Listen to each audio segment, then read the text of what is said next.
Alhamdulillah alladzi bi ni'matihi tatimmus shalihat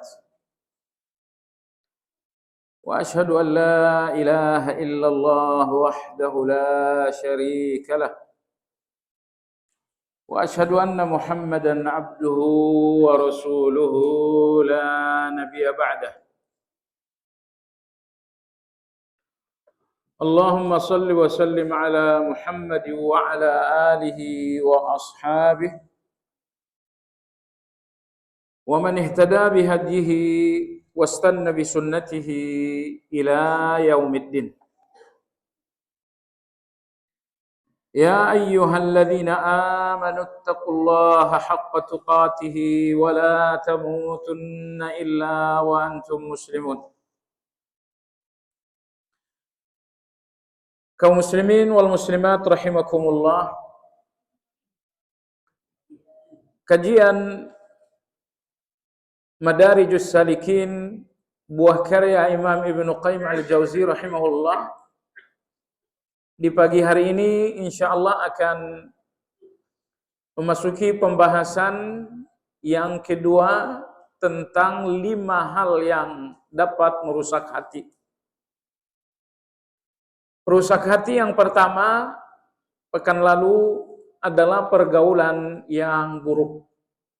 Pergaulan yang salah, memberikan keakraban kepada orang yang seharusnya dijauhi.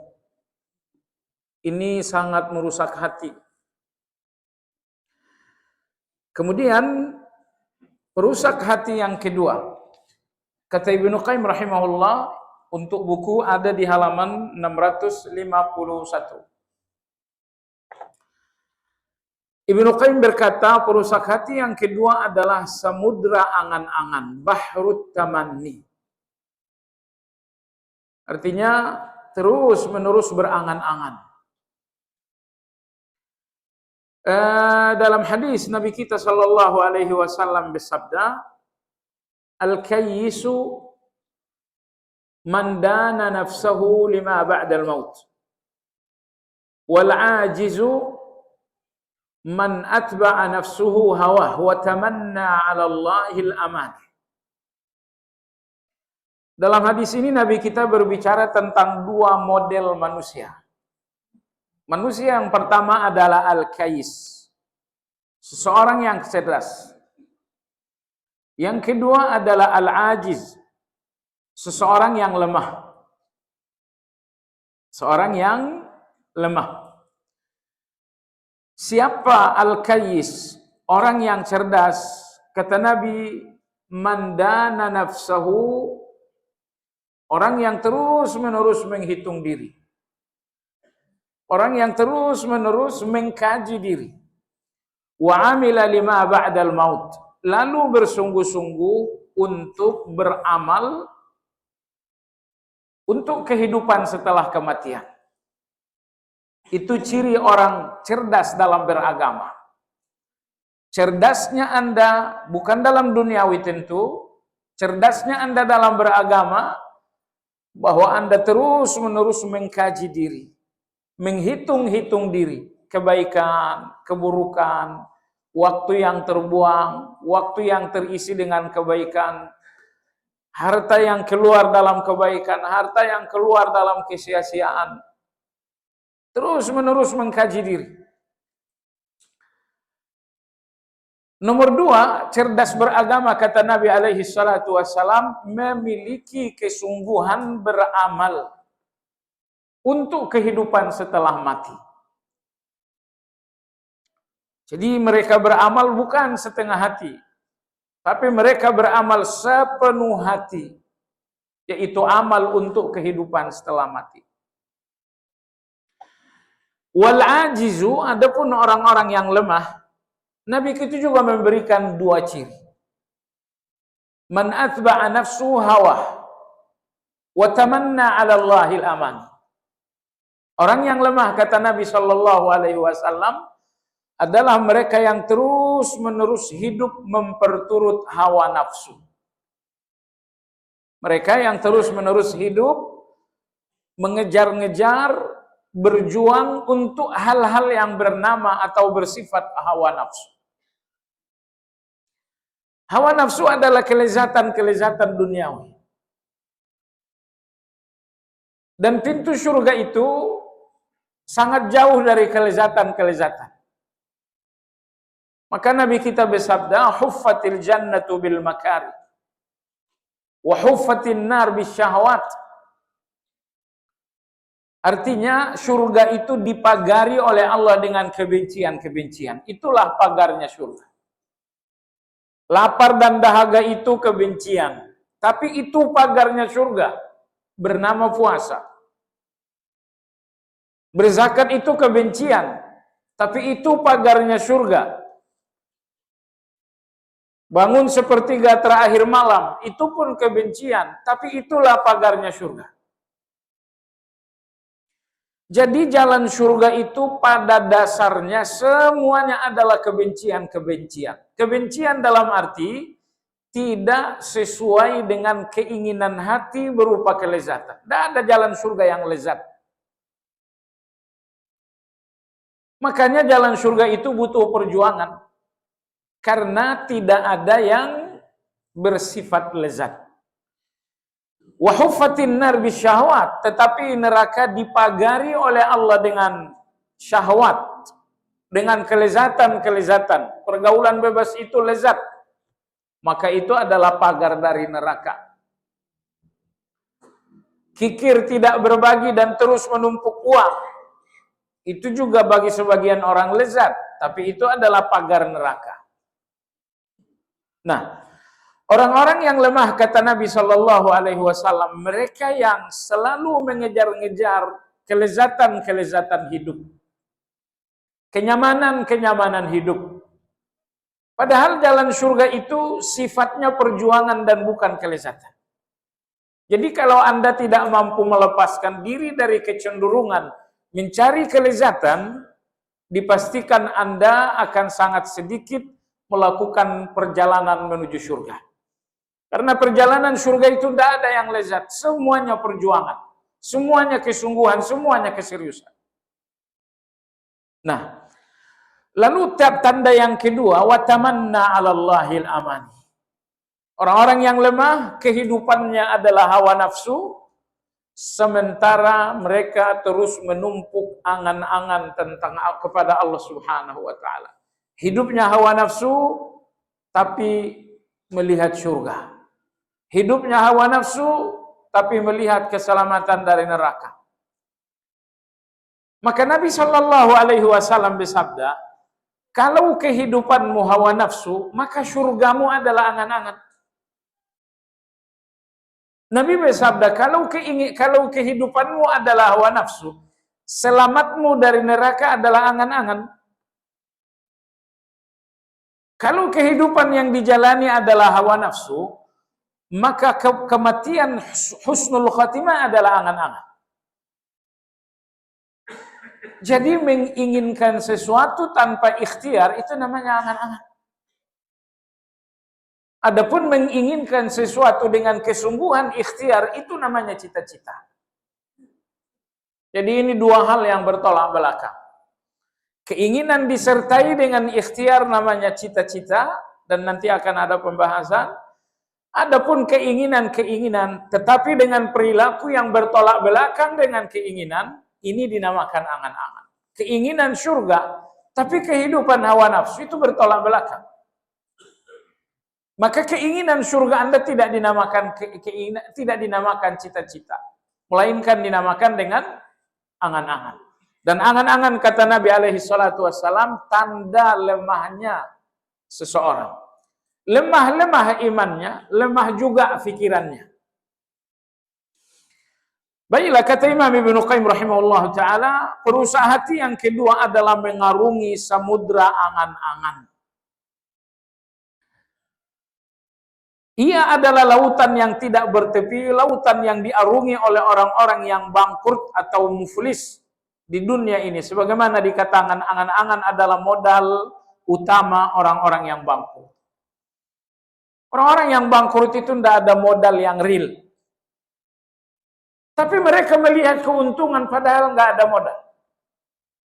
Maka orang-orang Arab mengatakan bahwa angan-angan adalah modal dagangnya orang-orang yang bangkrut.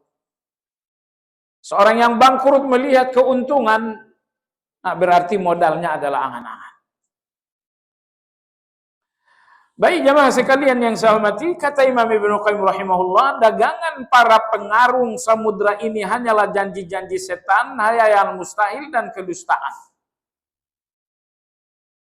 Ya, jadi dagangan mereka yang mengarungi samudra yang bernama angan-angan tadi, mereka hanya sedang mengejar janji-janji bohong. Mereka sedang mengejar hayalan-hayalan yang mustahil. Kenapa? Karena tidak ada amal, tidak ada kesungguhan beramal saleh, sementara keinginan sangat besar terhadap surga. Jemaah sekalian yang saya hormati, gelombang angan-angan palsu dan hayalan-hayalan batil senantiasa mempermainkan pengendaranya sebagaimana anjing mempermainkan bangkai. Jadi kata Ibnu Qayyim, angan-angan palsu, ingin surga padahal tidak ada amal. Selamat neraka padahal terus-menerus menambah dosa. Ingin surga Anda tanpa amal ini adalah bangkai. Ini keinginan bangkai. Keinginan Anda selamat dari neraka adalah keinginan bangkai, sementara karena Anda terus-menerus melakukan dosa. Lalu Ibnu Qayyim rahimahullah mengatakan, dan tidak ada yang mengejar-ngejar bangkai itu kecuali anjing. Satu gambaran yang sangat tegas bahwa orang yang mengejar sesuatu yang tidak berarti, hakikatnya nggak punya pikiran. Anda mengejar sesuatu yang nggak nyata. Anda mengejar surga, tapi tidak ada amal saleh. Anda mengejar hayalan. Anda merasa selamat dari neraka, tapi dengan dosa yang terus-menerus bertambah. Anda sedang melihat sebuah hayalan. Tetapi jamaah sekalian, surga itu bukan hayalan, tapi insya Allah nyata bagi orang yang mengejarnya dengan amal saleh. Selamat dari neraka itu pun bukan hayalan, tapi kenyataan bagi orang yang menghindarinya dengan menghindari dosa. Jadi cobalah kita berevaluasi diri, keinginan surga kita disertai dengan amal atau tidak? Karena keinginan surga tanpa amal hanya sedang mengejar hayalan saja, mengejar dusta. Karena kejujuran Anda mengejar surga, kejujuran Anda terhadap surga ada pada kesungguhan Anda dalam beramal. Angan-angan adalah dagangan setiap jiwa yang hina dan rendah, yang tidak memiliki cita-cita tinggi untuk meraih hakikat kenyataan. Orang-orang yang berjiwa rendah, orang-orang yang berlogika rendah, orang-orang yang berpikiran lemah, yang mereka kejar adalah hayalan-hayalan. Di depan mereka tidak ada kenyataan, tapi mereka sibuk untuk menghayal, berangan-angan. Surga adalah hayalan dan angan-angan. Kenapa? Karena sekali lagi tidak ada kesungguhan dalam beramal saleh. Jemaah sekalian, saya pikir Anda tahu sahabat yang bernama Sa'ad bin Mu'adz radhiyallahu anhu. Beliau masuk Islam di usia 30 tahun. Beliau terluka serius dalam perang Badar di usia 36 tahun. Akhirnya beliau wafat. Artinya usia beliau dalam Islam cuman 6 tahun. Tapi ketika beliau meninggal dunia, terbuka untuknya pintu-pintu langit.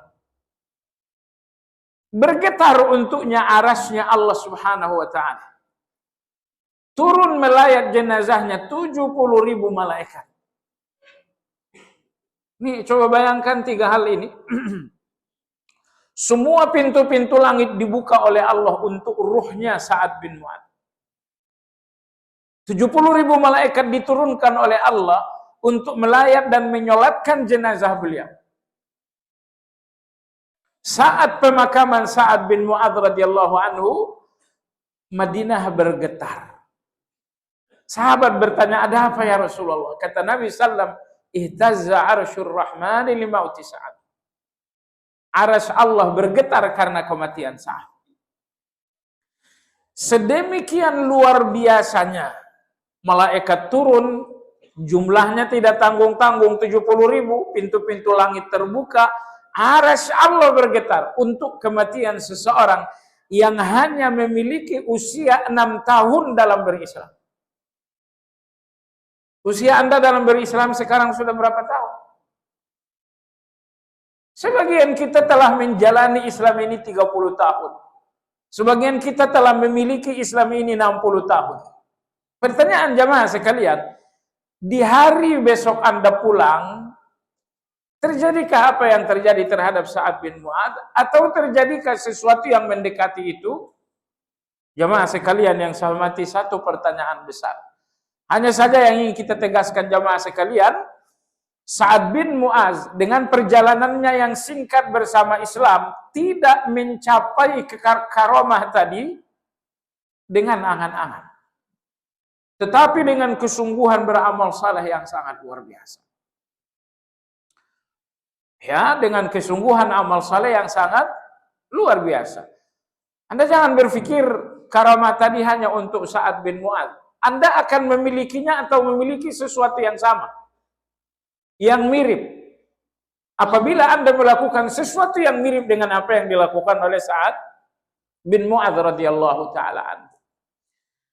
Nah, jadi kesungguhan beramal saleh inilah yang perlu untuk kita tanamkan. Dan lebih perlu lagi karena waktu kita udah mau habis.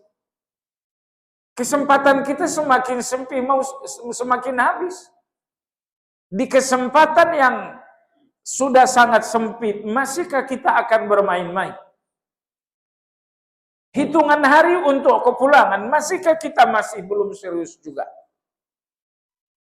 Mungkin dulu di usia remaja, ketidakseriusan kita karena kita hanyut di dunianya remaja. Alhamdulillah kita sudah bukan remaja lagi. Sekali lagi perjalanan sudah mau sampai, masihkah terus bermain-main? Melihat surga dengan angan-angan, padahal mestinya melihat surga dengan amal. Meyakini keselamatan dari neraka dengan angan-angan, padahal mestinya yakini keselamatan Anda dari neraka dengan menjauhi dosa. Jadi kalau tidak menjauhi dosa, selamat dari neraka itu cuma angan-angan. Kalau tidak ada kesungguhan amal, maka surga di depan Anda cuma angan-angan juga. Si pemimpi ini menggambarkan dalam dirinya sebuah pencapaian, merasa seolah telah menang dan telah merasakan kelezatan. Namun di saat ia terbangun, ia baru menyadari bahwa tangannya hanya menggenggam tikar yang kosong. Ini si pemimpi. Bagaimana si pemimpi di dalam tidur kelalaian melihat bahwa dia telah menggenggam emas. Tapi ketika ia dibangunkan kematian, ternyata emas yang dipegang hanya ujung dari tikar tidur saja. Ini gambaran luar biasa dari Ibnu Qayyim. Bahwa orang inginkan surga tapi tidak ada amal, ini mimpi. Apa yang membuatnya tertidur dengan mimpi dusta? Jawabannya ia tertidur karena kelalaian.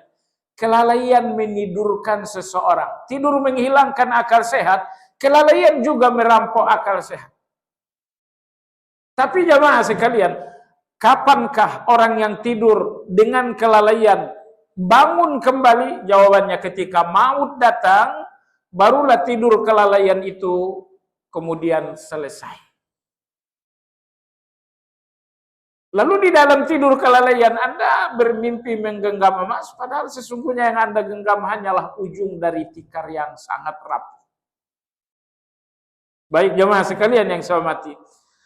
Makanya sebagian ulama kita mengatakan bahwa dunia ini adalah khomarnya setan. Dunia adalah khomarnya setan. Maka siapa yang meminumnya sampai melampaui batas, maka mabuknya tidak akan sadar kecuali dengan kematian. Saya ulangi, dunia ini khamarnya setan. Siapa yang meminumnya berlebihan, maka dia akan mabuk dan tidak akan sadar kecuali dengan kematian. Oleh sebab itu ambil dunia ini, minum sedikit saja, jangan sampai mabuk. Sebab kalau Anda meminum khamar dunia sampai Anda mabuk karena berlebihan, jemaah sekalian yang saya hormati, itu nanti tidak akan ada kesadaran Anda kecuali kematian. Dan kalau kematian telah menyadarkan, saat itu sudah tidak ada kesempatan.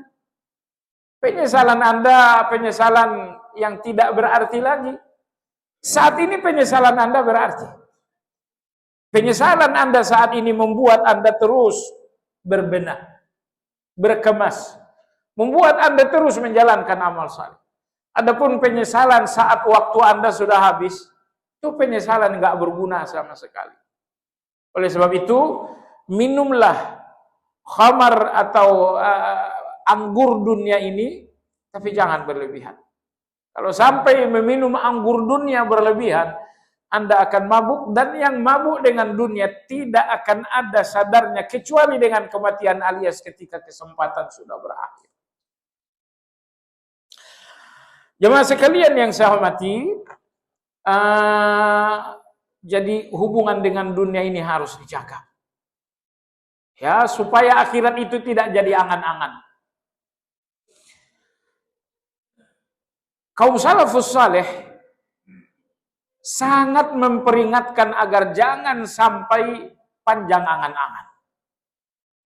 Ya, jangan sampai panjang angan-angan. Ali bin Abi Thalib radhiyallahu anhu berkata, "Inna akhwafa ma akhafu alaikum ithnatan. Ittiba'ul hawa wa tulul amal." Beliau mengatakan, yang paling aku khawatirkan terhadap kalian semua dua penyakit. Penyakit pertama adalah ittiba'ul hawa, terus-menerus hidup dengan pola-pola hawa nafsu, cari enak, cari lezat, cari enak, cari lezat.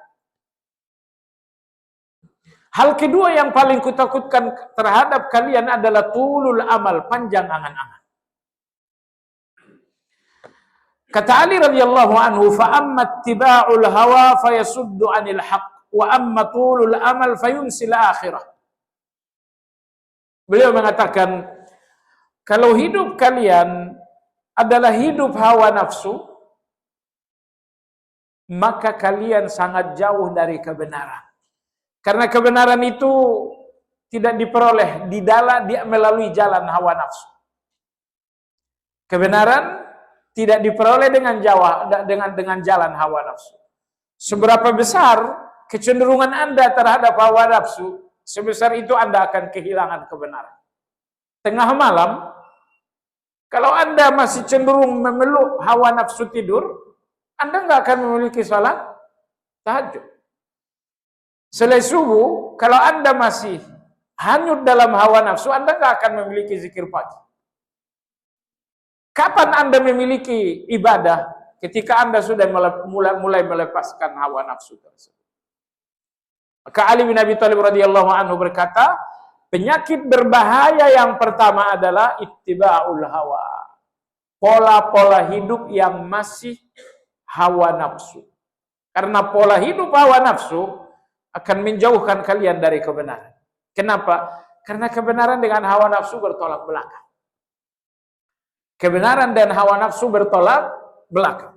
Kebenaran ini butuh keseriusan, hawa nafsu itu cuma main-main. Kebenaran ini butuh kesungguhan, sementara hawa nafsu itu hanya mencari-cari kenikmatan. Jadi antara hawa nafsu dengan kebenaran itu enggak nyatu sama sekali. Maka kalau Anda memilih hawa nafsu, artinya Anda akan jauh dari kebenaran. Tidak ada kebenaran yang tercapai dengan hawa nafsu. Nomor dua, kata Ali bin Abi Thalib, penyakit berbahaya nomor dua adalah panjang angan-angan. Panjang angan-angan. Karena panjang angan-angan membuat kalian lupa dengan akhirat. Nah, panjang angan-angan dalam bahasa ulama-ulama kita adalah mencintai dunia secara berlebihan. Mencintai dunia berlebihan dalam arti mencintai dunia sampai tidak ingat dengan kematian. Nah, jemaah sekalian yang saya hormati, kalau seseorang sudah terjebak dalam tulul amal, dalam panjang angan-angan, mengejar dunia sampai lupa dengan kematian, orang-orang yang seperti ini, kata Ali, 100% akan lupa adanya akhirat.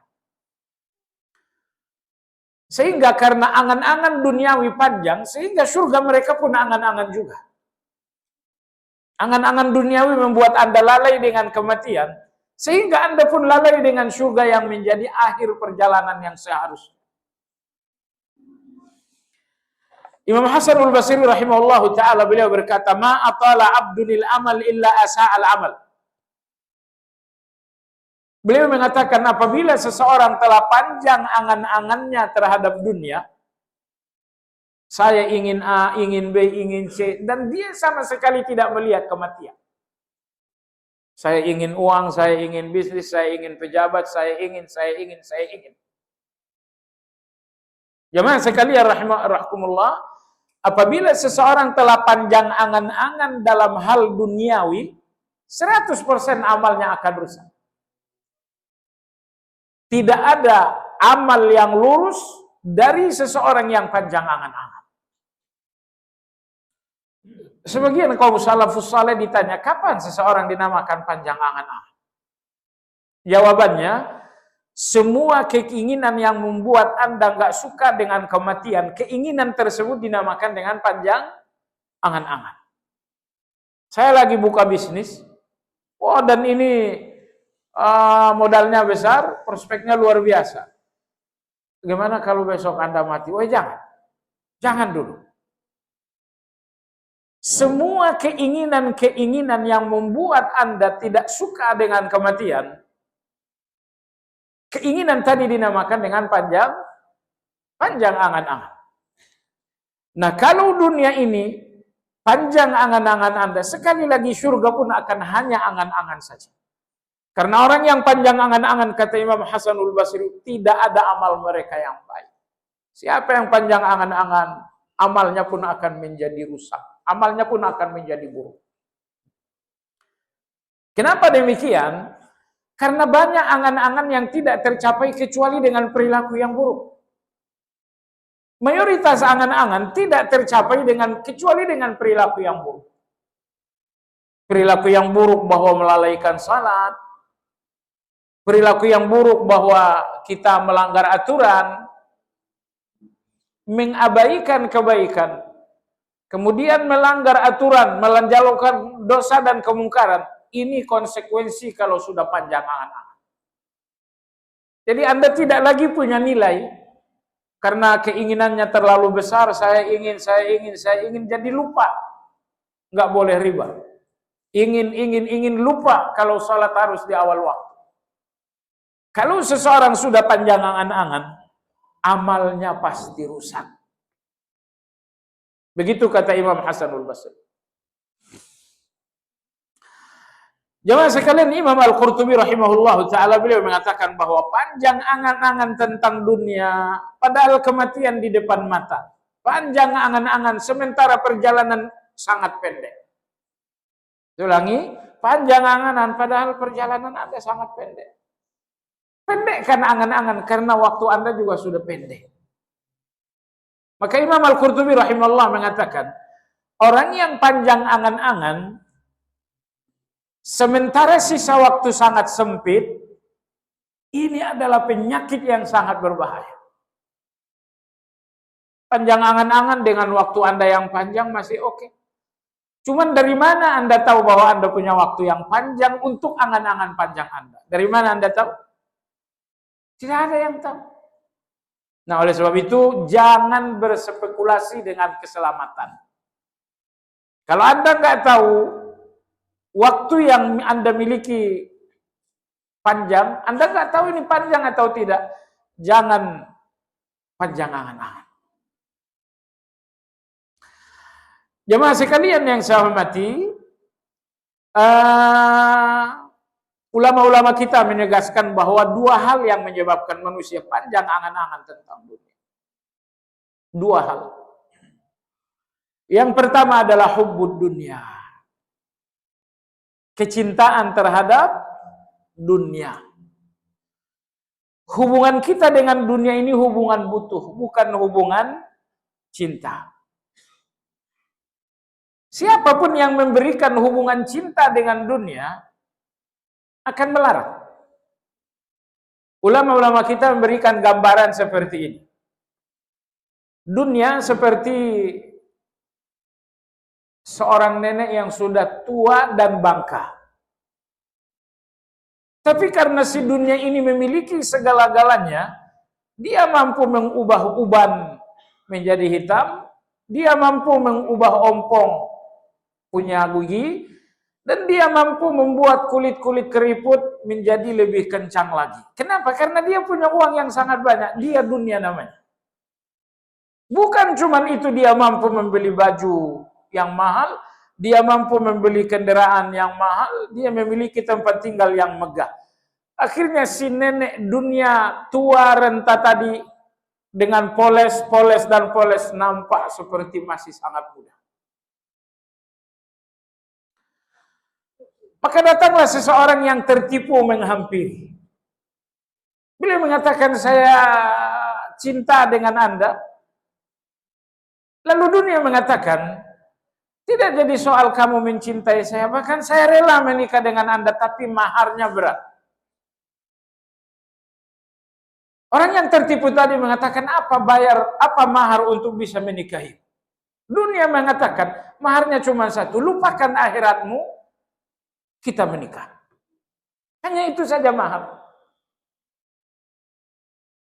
Lupakan akhiratmu, kita akan menikah. Orang yang tertipu tadi kemudian membuang akhirat, melupakan akhirat, dan akhirnya menikah dengan si dunia. Dan sampailah di malam pengantin, busana pun dilepaskan, barulah nampak hakikat. Bahwa ternyata si dunia ini sudah sangat tua, bahwa ternyata sendi-sendinya penuh dengan penyakit, bahwa ternyata gigi rapinya adalah imitasi, bahwa ternyata rambut indahnya itu cuma dicat. Si tertipu telah melihat kenyataan dan sadar diri. Beliau mengatakan, ternyata kamu menipu. Di malam ini juga kamu saya ceraikan dengan talak 3. Inilah orang yang pertama. Orang yang kedua, jamaah sekalian, dia melamar dunia untuk dinikahi, tetapi dunia mengatakan, maharku satu saja, lupakan akhirat, itu cukup. Sama dengan yang pertama, berlangsunglah pernikahan, sampailah di malam pengantin, nampaklah semua yang imitasi dan palsu, tapi karena sudah mabuk, akal sehat sudah hilang, dia sudah mabuk dengan si dunia, akal sehatnya udah hilang sama sekali. Akhirnya dia tetap menjalani hari-harinya dengan dunia yang renta. Hanya karena si dunia memiliki uang yang banyak, si dunia memiliki rumah yang megah, si dunia memiliki kendaraan yang megah. Orang tadi tidak lagi melihat si nenek yang sudah tua renta tadi. Adapun orang-orang yang benar-benar beriman, jamaah sekalian, dari kejauhan pun mereka sudah tahu bahwa dunia ini penipu. Bajumu mewah, kendaraanmu mewah, tempat tinggalmu megah, tapi itu semuanya menipu. Gigi rapimu pun menipu, rambutmu pun menipu, semuanya serba palsu. Maka Allah Subhanahu wa taala berfirman, "Wa mal hayatud dunya illa mata' al-ghurur." Dunia ini nggak pernah ngasih kalian kebahagiaan, hanya ngasih kalian kesenangan. Kesenangannya pun menipu. Kesenangannya pun menipu. Kenapa kesenangan yang diberikan dunia menipu? Yang pertama, dengan memiliki kesenangan dunia, justru Anda akan sedih dengan kehilangannya. Hari ini dunia ngasih Anda uang 1 miliar, tapi setelah uang 1 miliar di tangan, justru Anda akan gelisah. Kenapa gelisah? Karena waktu akan berjalan dan dia akan pergi. Uang 1 miliar ini akan habis. Anda tahu bahwa 1 miliar ini akan habis, akhirnya dengan memilikinya ternyata Anda jadi gelisah. Karena Anda tahu dia akan habis. Nomor 2, dunia ini kesenangan yang menipu. Alasannya apa nomor 2 jemaah sekalian? Karena dengan memiliki dunia tadi, entah berapapun jumlahnya, membuat Anda semakin banyak keinginan. Ingin A, ingin. Dan semua keinginan itu menyiksa sebelum tercapai. Semua keinginan Anda itu menyiksa. Anda ingin A, itu menyiksa sebelum tercapai. Dan entahlah Anda akan mencapainya atau tidak. Apa yang membuat Anda ingin dan ingin? Karena Anda telah menggenggam dunia. Maka muncul keinginan. Padahal keinginan itu sesungguhnya menyiksa. Kecuali jika tercapai. Alasan ketiga kenapa kesenangan dunia ini menipu? Karena sebesar-besarnya dunia memberikan kesenangan, persoalan Anda nggak selesai. Apa gunanya kesenangan dengan persoalan yang nggak selesai? Dunia ngasih saya uang 1 triliun, tapi anak nakal saya kan nggak lantas jadi orang baik. Dunia ngasih saya uang 1 miliar, tapi vonis dokter bahwa saya sakit akan tidak menjadi sembuh. Apa gunanya kesenangan duniawi yang besar ini? Sementara yang menjadi kegelisahan saya tidak hilang dengan dunia tersebut. Anak yang nakal, nggak lantas menjadi nurut karena saya punya uang. Vonis dokter penyakit A, B, dan C nggak lantas jadi sembuh, betapapun saya memiliki duit yang sangat banyak. Jadi jemaah sekalian yang saya hormati, ada 3 orang tadi yang melihat dunia. Orang beriman dari kejauhan pun sudah tahu ini fata morgana. Dunia ini kesenangannya menipu. Baik jemaah sekalian, jadi sebab pertama kita panjang angan-angan melihat dunia penuh dengan mimpi-mimpi sampai akhirnya lupa dengan surga. Sekali lagi, melihat dunia dengan mimpi yang panjang sampai kita lupa mempersiapkan diri untuk surga. Karena panjang angan-angan tentang dunia sehingga surganya pun menjadi angan-angan juga. Apa penyebab pertama? Penyebab pertama adalah dunia. Apa yang dimaksud dengan dunia? Segala-galanya sebelum kematian dinamakan dengan dunia. Dan segala-galanya sesudah kematian dinamakan dengan akhirat. Segala-galanya sebelum kematian dinamakan dunia. Dan segala-galanya sesudah kematian dinamakan dengan akhirat. Baik. Apapun yang Anda lakukan hanya untuk kehidupan sebelum mati, berarti itu dunia. Dan apapun yang Anda lakukan dan itu untuk kehidupan sesudah mati dinamakan dengan akhirat. Jadi sederhana jemaah sekalian. Segala-galanya sebelum kematian dinamakan dengan dunia. Maka apapun yang Anda lakukan, kalau hanya sampai di kematian, itu dunia namanya. Akhirat itu segala-galanya setelah kematian dinamakan dengan akhirat. Maka apapun yang Anda lakukan untuk setelah kematian Anda itu dinamakan dengan akhirat. Maka ayat 20 surat Al-Hadid, kita pernah berkaji beberapa kali di sini. Allah Subhanahu wa taala menelanjangi dunia. Dunia ini bukan waktu yang bernama usia. Dunia itu juga bukan tempat yang bernama bumi. Dunia itu juga bukan materi yang bernama uang, bernama rumah, bernama mobil. Bukan itu dunia. Dunia itu kata Allah Azza wa Jalla adalah 5 sifat. I'lamu annamal hayatud dunya la'ib. Ingat, dunia ini permainan. Apapun yang sifatnya cuman permainan, dunia namanya.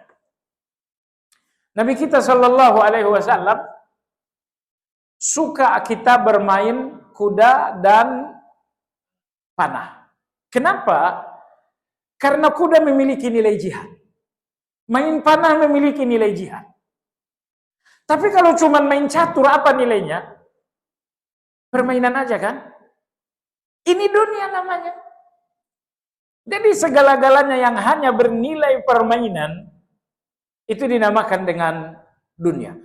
Nomor 2, lahun, apapun yang membuat Anda lalai. Lalai dari hal yang bermanfaat duniawi, lalai juga terhadap manfaat ukhrawi. Apapun yang membuat Anda lalai dinamakan dengan dunia. Ngobrol dengan kawan sampai nggak usahlah, kita sekarang kan lagi musimnya nonton. Nah, Anda nonton bola, saya alhamdulillah tidak suka bola. Saya suka nonton 1 menit terakhir saja. 1 menit jelang bola itu saya suka. Tapi perjuangannya saya nggak suka. Jadi maksud saya jamaah sekalian, Anda nonton bola sampai jam berapa malam? Apakah itu dosa? Jelas bukan dosa. Bukan dosa kalau tidak ada taruhan kan? Jadi Anda nonton dari jam 2 sampai jam 3, dosakah? Bukan dosa. Cuma pertanyaannya, nilainya apa? Nilainya cuma melalaikan. Anda lalai dari manfaat duniawi. Manfaat duniawi harusnya Anda tidur. Dengan tidur Anda menjadi sehat. Dengan sehat penyakit Anda tidak datang. Tapi manfaat dunia Anda korbankan disebabkan karena nonton. Maka nonton yang membuat Anda kehilangan manfaat ini dinamakan kelalaian. Itu dunia namanya. Itu dunia namanya. Memang tidak dosa tapi itu dunia. Nomor 3 apa tadi? Wazinatun. Dunia yang ketiga adalah zina, kemewahan. Apapun yang Anda miliki karena nilai mewahnya itu dunia. Saya butuh kendaraan. Apa kendaraan tahan peluru? Anti bom. Berapa harganya? 5 miliar rosin. Kenapa Anda butuh kendaraan? Karena saya tinggal di negeri atau saya akan tugas di satu tempat yang rawan. Jadi sniper di mana-mana. Saya butuh kendaraan seperti ini walaupun harganya 5 miliar. Anda lihat di sini si fulan ingin kendaraan bernilai 5 miliar, bukan 5 miliarnya yang dia kejar. Tapi keselamatannya. Nah, ini duniawi tidak? Itu bukan duniawi. Tapi apa yang Anda usahakan, apa yang Anda perjuangkan hanya untuk harganya, biar orang tahu saya punya uang. Kalau saya cuma pakai motor Beat, ya orang nggak tahu kalau saya punya uang. Saya harus punya Harley Davidson. Kenapa? Biar orang tahu saya punya uang. Apapun yang Anda miliki hanya karena kemewahan, itu dinamakan dunia. Nggak jadi soal jamaah sekalian Anda beli handphone harganya 30 juta. Kenapa 30 juta? Di sini ada aplikasi yang saya butuhkan, nggak ada di tempat lain. Nggak ada di handphone lain. Maka Anda membeli bukan karena nilai harganya yang besar, tapi karena di situ ada manfaat yang memang eksklusif.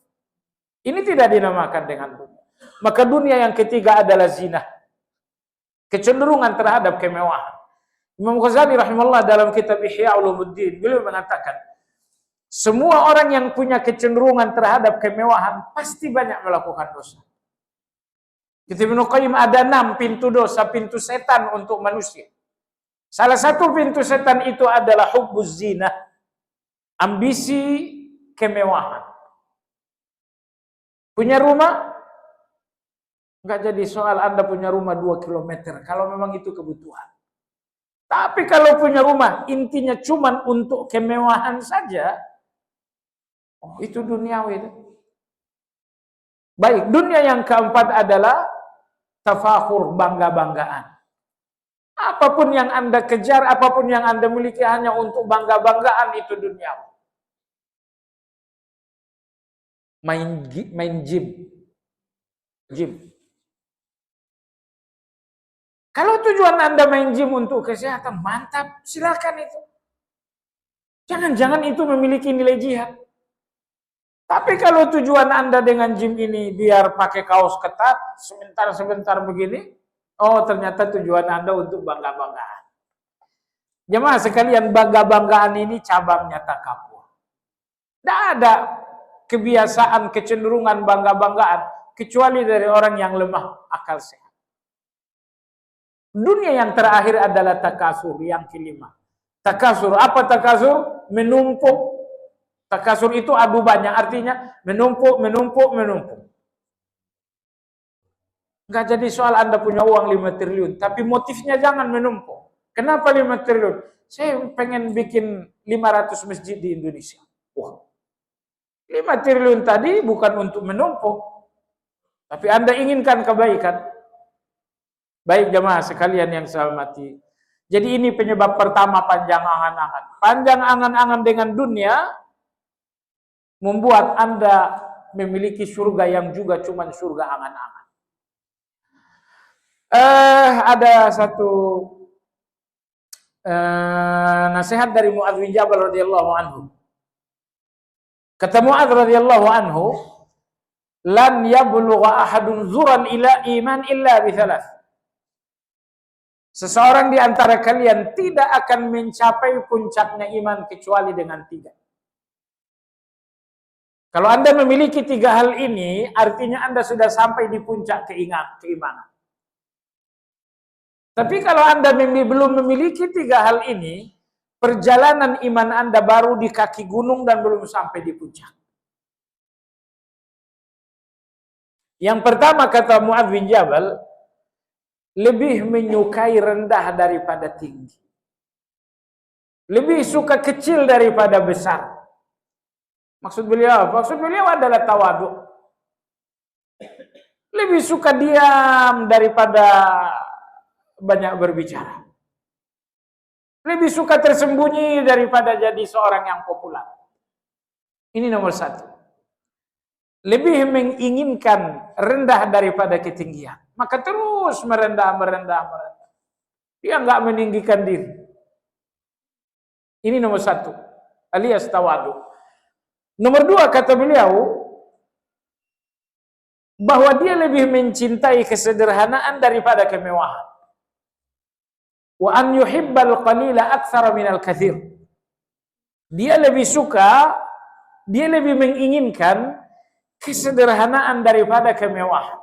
Oh, ini ada 2 mobil, yang satu 5 miliar, yang satu sekian puluh ratus juta deh.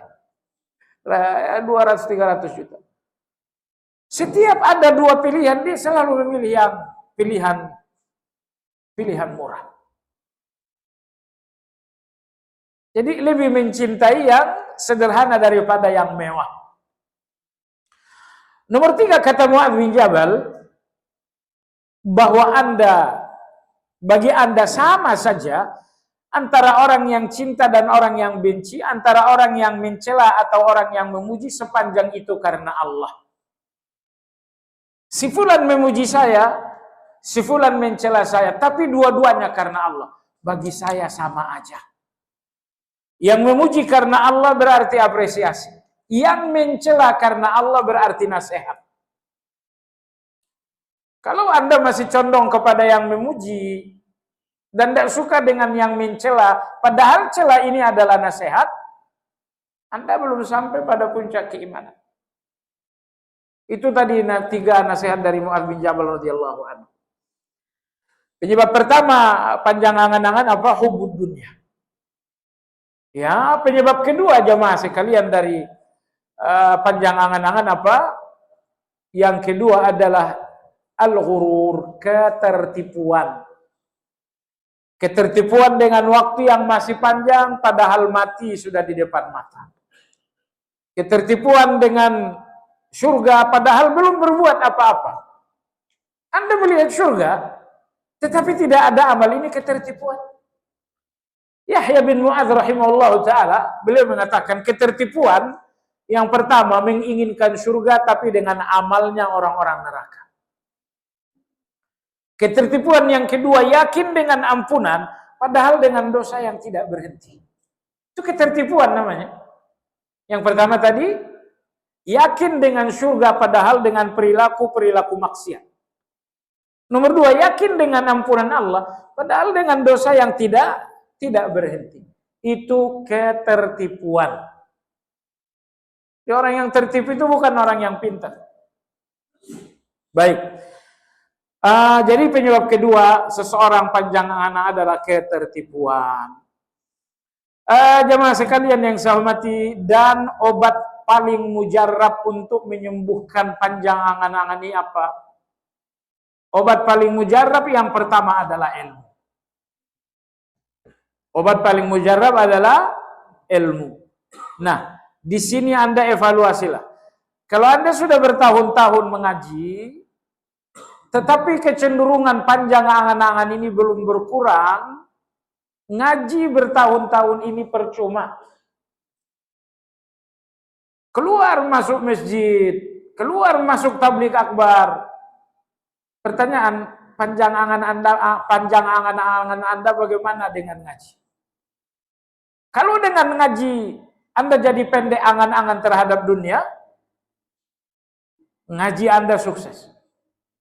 Tapi ngaji bertahun, berpuluh tahun dengan ambisi duniawi yang sangat panjang, menandakan Anda seolah-olah tidak ngaji.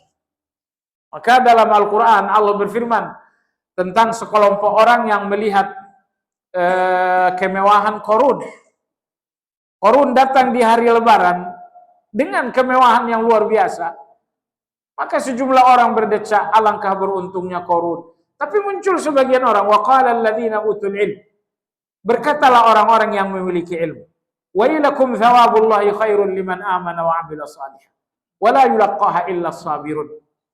Celaka kalian, kalian ingin yang dimiliki Qarun, kenapa tidak ingin yang dimiliki oleh Allah? Yang dimiliki Qarun ini hanya beberapa hari, yang dimiliki Allah itu abadi. Yang dimiliki Qarun adalah dunia, yang dimiliki Allah adalah surga.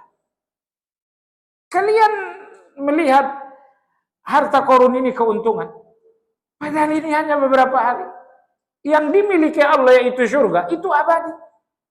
Maka ayat tadi menandakan orang-orang yang berilmu pasti tulul amalnya hilang atau setidaknya berkurang. Obat mujarab kedua jemaah sekalian, agar tidak panjang angan-angan di dunia, apa obat mujarab kedua? Zikrul maut.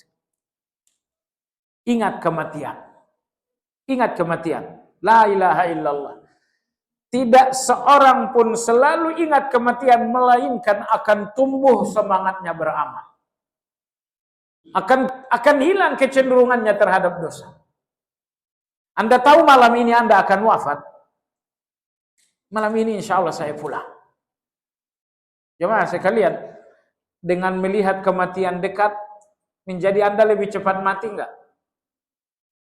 Enggak kan? Dengan melupakan mati membuat Anda lebih lama hidup enggak? Enggak. Jadi, seram banget mati ntar malam, seram banget. Enggak. Jadi menyadari kematian dekat akan membuat Anda mati lebih cepat? Tidak. Atau melupakan kematian membuat Anda lebih panjang usia? Tidak juga.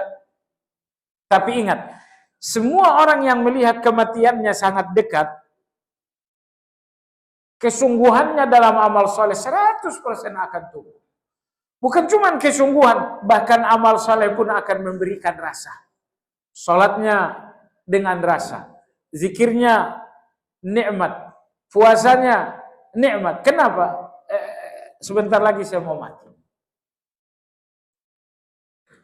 Dulu waktu sekolah, di ulangan harian kan Anda main-main kan? Tapi begitu sampai di ujian akhir, kepala jadi kaki, kaki jadi kepala. Mati-matian kita di ujian akhir itu. Tugas Anda dalam beragama ini jamaah sekalian, selalu meyakinkan diri yang gampang lalai ini bahwa mungkin hari ini ujian akhir saya. Apabila ternyata Anda sampai di esok hari, katakan lagi kepada diri, mungkin hari ini ujian akhir. Tapi kalau Anda mengatakan hari ini cuma ujian harian, dan ujian akhir saya masih sangat jauh, itu yang membuat Anda lemah sekali dalam beramal soleh. Jemaah sekalian, ulama-ulama kita mengatakan manusia dalam hubungannya dengan ingat kematian ada 3 macam orang. Ada 3 macam orang. Pertama, pecinta duniawi. Pecinta duniawi mustahil ingat mati. Bukan mungkin, mustahil Sebab kalau dia ingat mati, tidak mungkin dia hubud dunia. Tidak mungkin dia cinta dengan dunia ini. Ingat, cinta dunia bukan cinta uang ya. Cinta uang, cinta dunia tadi 5. Apa tadi? Permainan, kelalaian, kemewahan, bangga-banggaan, menumpuk-numpuk. Ini semuanya cinta duniawi. Ini manusia pertama. Orang yang cinta dunia mustahil akan ingat mati. Sebab kalau dia ingat mati tidak mungkin hubud dunia. Tipe orang kedua, mungkin Anda dan saya di sini mungkin saja. Anda di nomor 2 ini 3 hari, sisanya di nomor 1. Karena hati ini terus bergelombang jamaah sekalian. Nomor 2 apa? Nomor 2 orang-orang yang bertaubat. Orang-orang yang masih dalam situasi taubat, orang-orang yang masih dalam situasi hijrah, mereka ingin ingat mati agar mereka tidak balik ke belakang. Agar hijrahku tidak mundur, agar taubatku tidak mentah, saya harus ingat mati.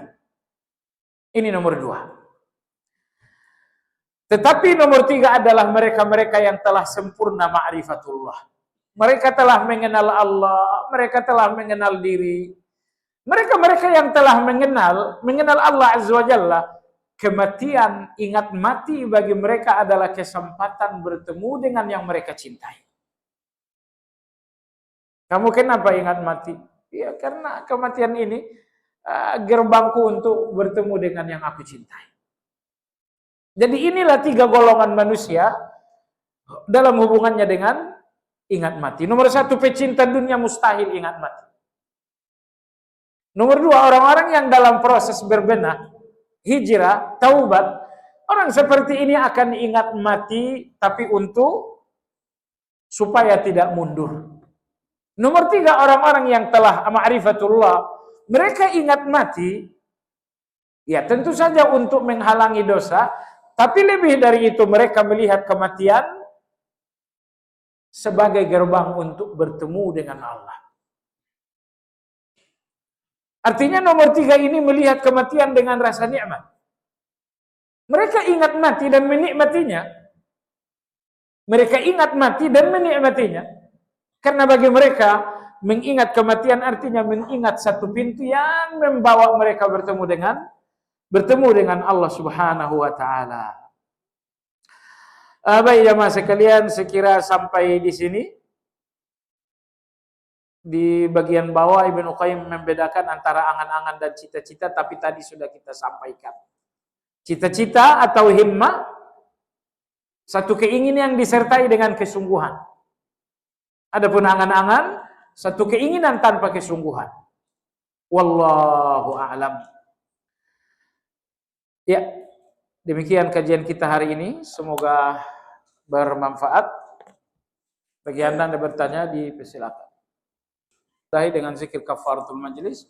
Subhanakallahumma wa bihamdika asyhadu an la ilaha illa anta astaghfiruka wa atubu ilaik. Alhamdulillahirabbil alamin. Assalamualaikum warahmatullahi wabarakatuh.